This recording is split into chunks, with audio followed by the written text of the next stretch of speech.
let's hit miss maybe some watches. David, let's do one that you have written about.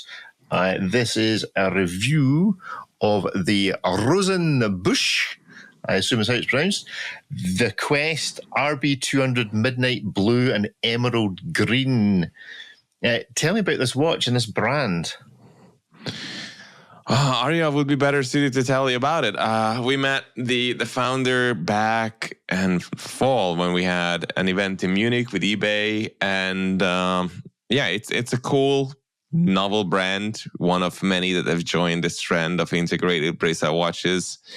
I actually start the article by saying that it's basically, this is the watch that tipped me over to accept the fact that this is a genre now, which I admit is a testament to how slow I am, because, we all accept the fact that people are doing dive watches. Everyone's doing that with a rotating bezel and, similar dial and case and bracelet and whatnot. But even until very recently, people were like, oh, why is everyone doing like this? It looks like an AP. Well, that's because it's a genre now. It's not just in the same way how we stopped calling dive watches Submariner copies, right? They are just, the category. And now this is the category. So like it or not, I'm not really a fan of the category itself or the genre itself.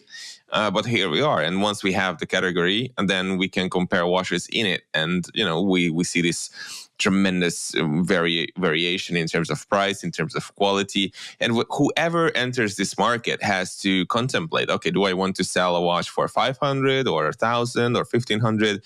And how much quality can I cram into that? And how much quality can I get out of my suppliers for any given price point? So this is where it gets interesting to me.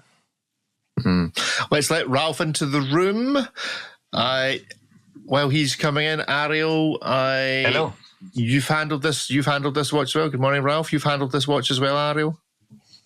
Briefly, I actually saw these guys in Geneva because I think they actually went to Time to Watch this for the first time.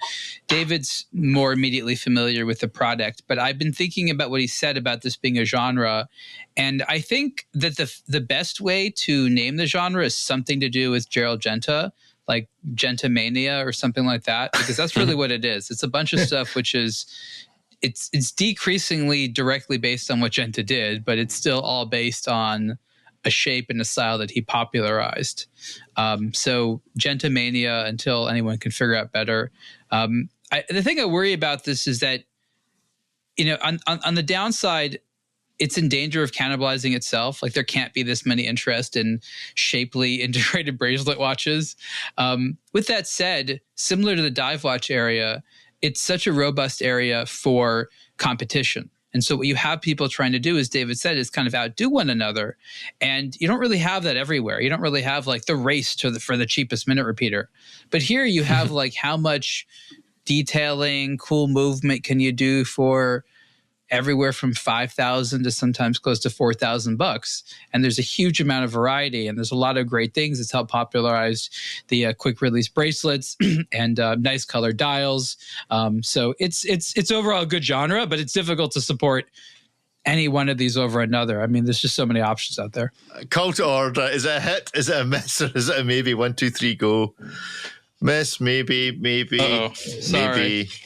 miss, maybe. Ralph, tell us a story. How did you vote? I voted maybe, and for me, it's just one of these watches nobody really asked for, but it might find some fans. So that's for me. It's a maybe. So good. Not for me. Matt, you gave it a miss. I gave it a miss. I found it very distasteful, and I would rather not look at it again. Thank you very much. Okay, that's fine.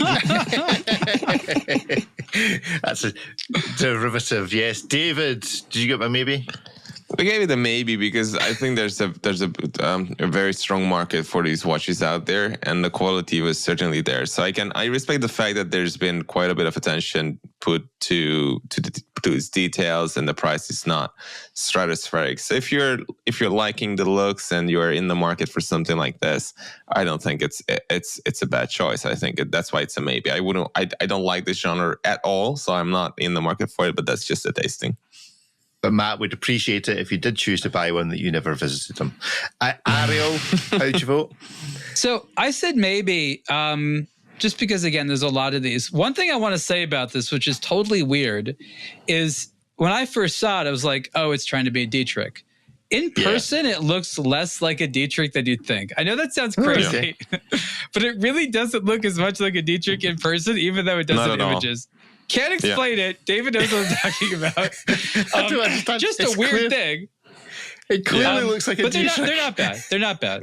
Because I only ever saw this in person or in the metal. When people said it looks like a Dietrich, I was like, maybe, I guess. But, but you have to see does. Yeah. But not in person. What a weird conundrum that is. Okay. Ripley, how'd you vote? I said it's a maybe. It does look like a Dietrich, but it also looks like someone said, we're going to combine the Royal Oak and the Nautilus. And then they did that. And then they said, okay, well, you can't make it look just like that. Make it, like the homework. Make it look a little different so they don't know I copied. And then they arrived with this. And then there's so much I don't like about it. But the little weird seconds hand with the minute track being positioned, I don't like it, but I don't dislike it. At least it's something different. So I said it's a maybe. It's I'd want to see it in person to just sort of see the quality of it. It seems like a decent value if you're looking for this type of thing. But it's an interesting watch. I can't say it's a definitive miss. James making an interesting point. It looks a bit like that Creedor. It does indeed. It looks like you know the guy that Ulysses Nardin had making the paper mache watches. No. Remember watching one a couple of years ago? Makes the paper watches out of cardboard. Already forgot. Yes, LeBeg, him. It's a him. This looks like every watch that he makes that's supposed to be round. They all end up looking this shape. And I don't understand the naming convention either, so it's a miss for me. So this. If LeBeg made this watch, it'd be an identical copy. You'd be able to make it absolutely precisely, because you can get those angles sorted.